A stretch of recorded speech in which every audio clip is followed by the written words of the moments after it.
আজকে আমি বলবো, ও বলবে না, ঠিক আছে? আমরা এসেছি ছোট্ট অদ্রিকার বার্থডেতে, তাই হ্যাপি বার্থডে বলো, হ্যাপি বার্থডে। হ্যালো এভরিওয়ান, তো ইন্ট্রো দেখে এতক্ষণে বুঝেই গেছো আজ মিনি ব্লগটা কিন্তু অনেকটাই স্পেশাল, তার জন্য পুরো মিনি ব্লগটাই দেখতে হবে। হ্যাঁ, আজ যাচ্ছি আমার এক বান্ধবীর মেয়ের জন্মদিনে। ঠিকই শুনছো, বান্ধবীর মেয়ের জন্মদিন।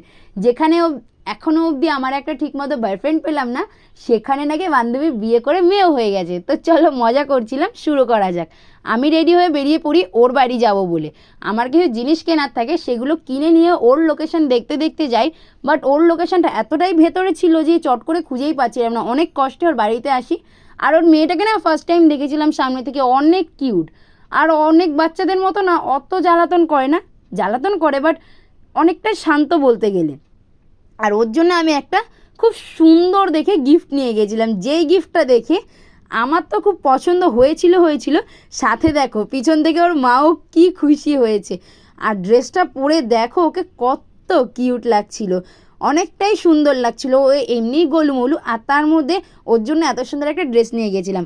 ওকে কিন্তু বেশ কিউট লাগছিল। তারপরে এইদিকে আমি চলে এসেছিলাম ঘর সাজাতে, আর আমাকে হেল্প করছিল আমার বান্ধবীর বোন। তো দেখো পুরো ফুল লুক হয়ে গেছে, আর ওর জন্য কেকও আনা হয়ে।